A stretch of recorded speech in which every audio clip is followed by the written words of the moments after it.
So Abby, Dylan, you've got your microphones on your chair. Just hit the switch on them. So good morning, everyone. Good morning. So we're here for a special treat today. Today is our conversation, a part of our summer conversation series as we continue to engage with Reverend Dr. Wilda C. Gaffney's a women's lectionary for the whole church. Today joining us is, of course, myself, the wonderful Rabbi Andrew Warmflash, who many of you all will have remembered from the podcast and has been with us before. And also part of our conversation today is Dylan Graham and Abby, is it Cortez Zuko or Zuko Cortez? Cortez Zuko, Abby Cortez Zuko, who, as you all know, were recently confirmed this past spring, and so they're here to help bring the word to us all today. And so as we have our conversations, for those of you who are not familiar with these, outside of the last service, we have not engaged or kind of colluded on what's going to happen today. So what pops up is in the moment, and I hope that y'all will engage in your own hearts and minds along with us.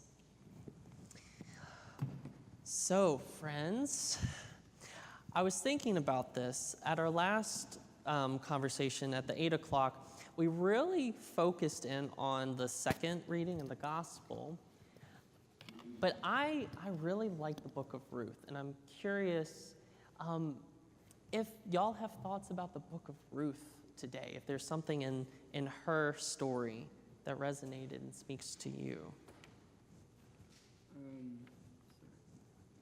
Is this on? Yeah, it's the one that's in your hand. This one? Yep. This one's on? Can y'all hear okay? No. All right, keep going, Dylan. I got you another microphone. Yeah. Well, for the book of Ruth, what really caught my eye is this last sentence when they say, they named him Obed. He became the father of Jesse and the father of David. And it really struck me in the way that I feel like it can be crazy how life can move. And I feel like it's such a blessing that God gives us, how we can go from being this little baby that is like your mother's precious child to being this grown up, and how many different like cycles we can go through in teenagehood, in your 20s, in your 30s. And I mean, I don't know, that's coming up for me, but and like, even I look back, even just in my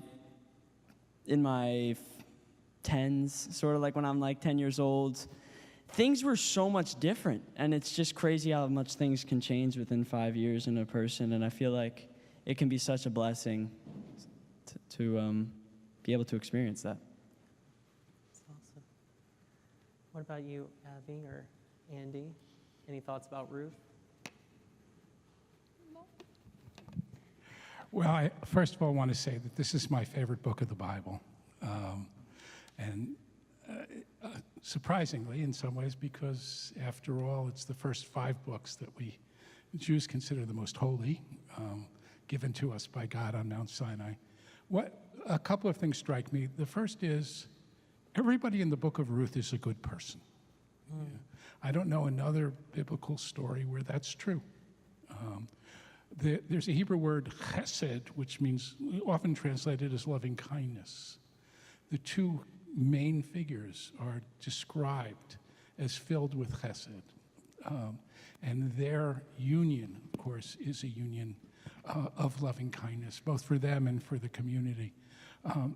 But what's interesting to me, and even at this last passage, which is at the very end of the book, Ruth is always described as a Moabite. She never loses that title. And she's also, Naomi's daughter-in-law, and she's other things. She never loses the Moabite. Now, the Moabites are another people. She comes with her mother-in-law back to Bethlehem. But according to the Torah, Moabites are not permitted to enter the congregation of God, whatever that means. And I'm not really sure. They treated the Israelites badly in the wilderness, and so they are excluded. But this story is the opposite, right? It's about this Moabite woman who becomes accepted, and more than accepted. She is the ancestor of King David, right? That line continues through her, and I know in your tradition, all the way down to Jesus, right? As a descendant of David, as we also believe the messianic line comes through David. And so we have this story of an outsider, a person who comes from a community which is essentially rejected, but through loving kindness, she transcends that boundary and ultimately is part of giving the world its greatest gift. Mm-hmm. Any thoughts coming up for you, Abby?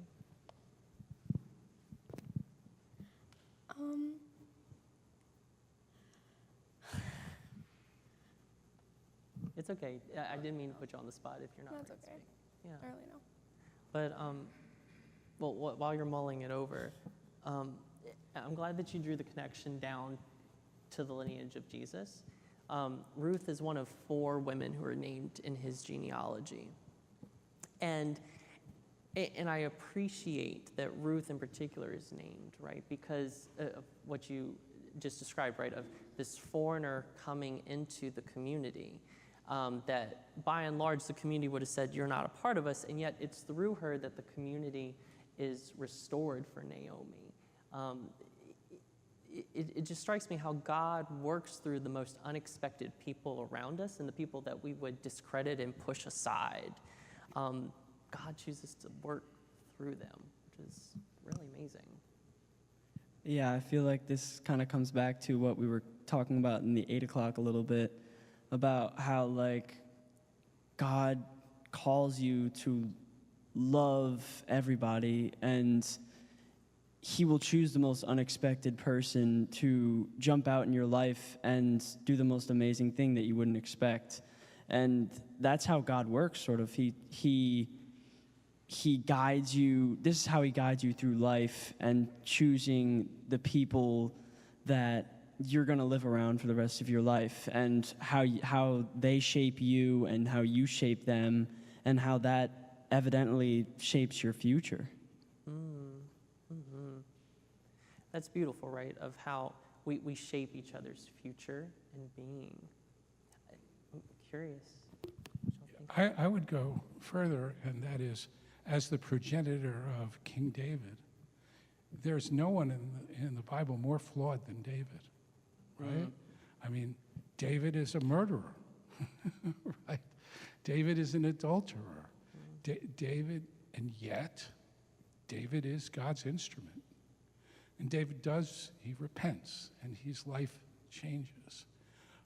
And so God does work in the most unlikely places. And I think for me, that also means, whatever my shortcomings, God can work through me. Right? That's such a hard thing to live with, though. I've got one here, but it raises a question for me, because I think in my own life of that is completely true. I am 100% with you in that, and it is hard, I think, to see where God can work through us in our mess. We feel I'll speak for myself. I know at times I feel that I am a hot mess and that God could not do much through me. And I'm curious if that's something that we all have experienced too, moments where we felt we were inadequate, but then we were able to do more than what we thought because of God. I'm curious. I know I could speak for myself, maybe not Abby, but in my years of teenhood, I feel God sort of works his way around to help you find yourself through not just the obstacles that are high school, that are the people around you, that are your peers, and he helps you use your surroundings to find yourself. And I think that's what's so wonderful about the way that he works. And connecting back to the story, it's just like how God uses Ruth to connect to that community, to give them something more that they felt they didn't have. And it creates a whole new world, sort of. Yeah, I completely agree with Dylan on that. It's really, he uses your surroundings and the people around you and the things around you to connect with you and to make a greater environment for you and to have a bigger home.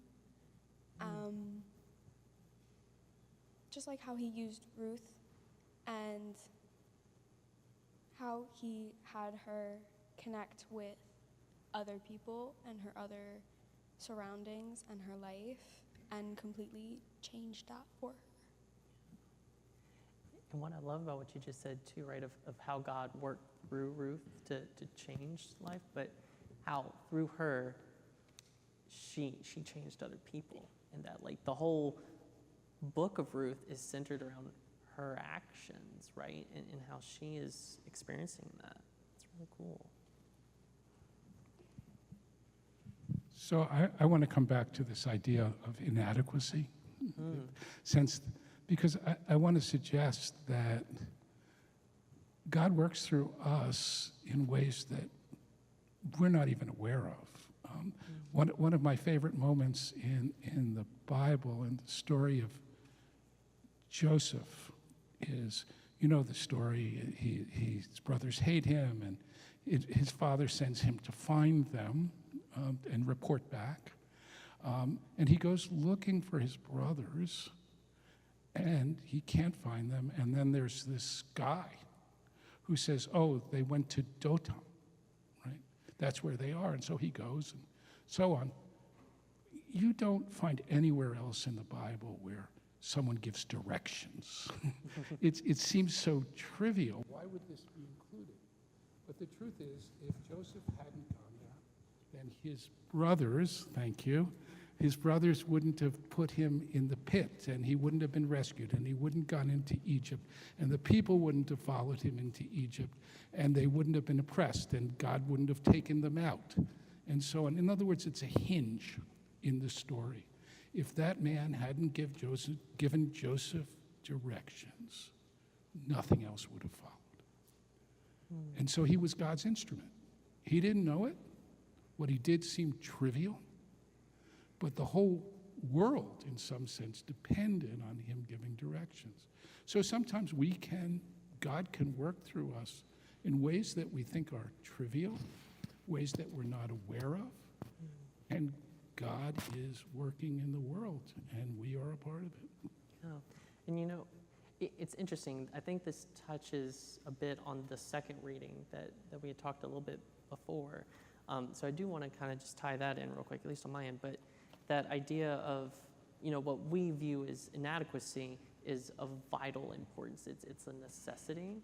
And I love this language about the body of, right, you know, the hand not being the foot and the eye not being the nose, or so on and so forth. But this valuing system of, well, this is greater than this part, but really they're all essential to the working of the body. And I think that's such a beautiful message of hope for all of us to hear, when the world would have so many of us believe that our contributions aren't valued, aren't important.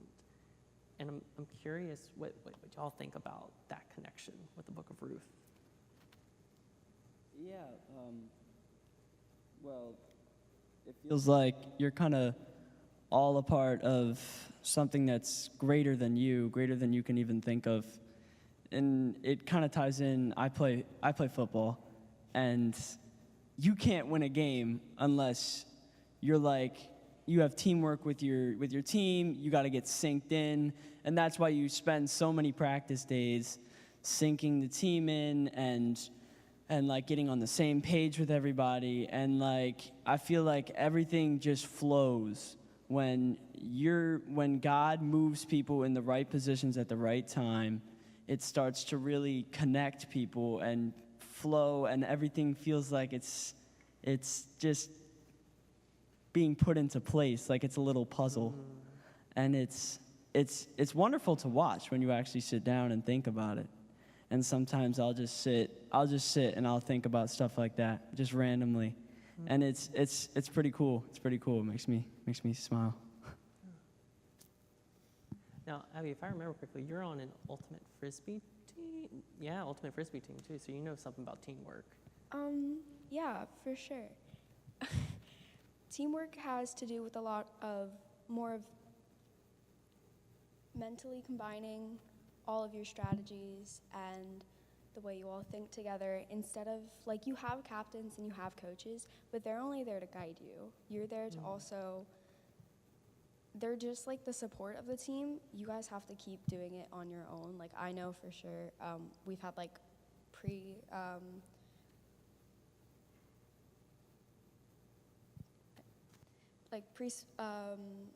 pre-practice before we actually get into practice, and there's a lot of, like, the coaches don't show up half the time, so the captains, like, have to work out what to do, and they'll ask the team, and when the team gets to think together and gets to hold it all down, it's as if, like, you're combining and there's never another thought.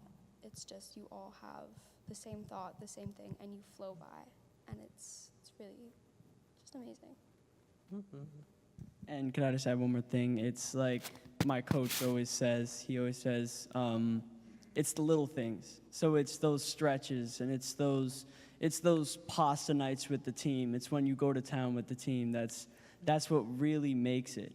It's those little things that's what really wins you games, not just the preparation, practice, and the memorizing the plays. It's the team bonding and getting to know each other more so that you can better sync. Well, first of all, I have to acknowledge I've never been on a team in my life. Not particularly athletic. I was the guy they put in right field until it went over my head, and then they put me on the bench. So I relate to this a little bit differently, and it seems to me particularly relevant today. Because if you think about those who believe in God and serve God, and we do it in our own ways, right? So maybe you all are the hand, and my people, well, we're the eyes, we're the ears, I don't know. But we sometimes forget that whatever traditions we have, and whatever metaphors we use for God, we're part of the same body. And I think it's really important to remember that. Coming here today and being a part of this worship and having my soul uplifted by the music reminds me that, we're all part of the same body. It's definitely a beautiful piece that I hear running through all that's kind of been said thus far, of the essentialness of each of us, but not erasing, and I think you were talking about this, Abby, the bringing our own different thoughts and ideas together to bear. So it's not changing who we are, it's not in the sense of giving up our uniqueness and our core identity, but it's saying, this is how I view and understand the world, this is how I'm following God. How does that walk hand in hand with you as you're doing what God is calling you to do, right? So there's this beautiful image that we're building, right, of we all are a part of the same body, and we have distinct work and distinct ways in which we do that, but we cannot do it collectively. We're not able to meet that goal of a loving, just, kind world that's centered on God's desires for us all, if we're not doing what God has invited each of us to do in the way that we're called to do it. I just thought that was a really profound insight. And just like what happened last time, we've flown through our time. So I just ponder if there's any lasting thought that we would like to just name and kind of leave with folks to walk home with.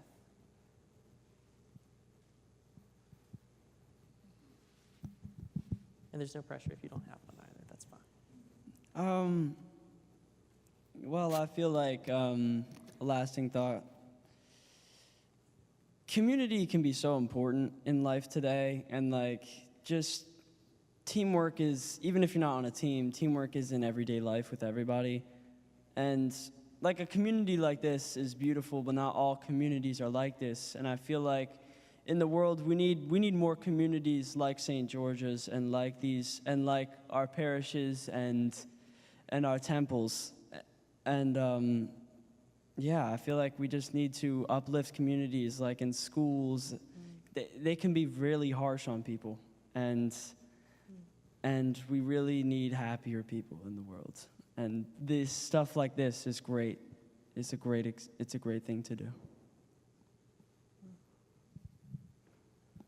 Well, I have to say, I said I loved the book of Ruth, and I do, but this reading from Corinthians I find meaningful. There's a similar rabbinic passage which talks about the body and the spirit, and each one being integral to the other. But this image of, the eyes and the hands and the feet, it's really profound and meaningful to me, and it's something I'll take away from a sacred text that I wasn't familiar with. So I'm grateful for that. That's awesome.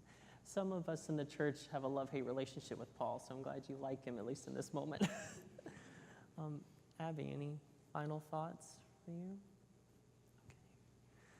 Well, the final thought that I have, and again, it's connected to everything that y'all have shared, the importance of relationship. Dylan, you mentioned about, it's not always just what happens on the field and with the practice, but it's about in those times afterwards when we're eating pizza, when we're hanging out, when we're sharing life.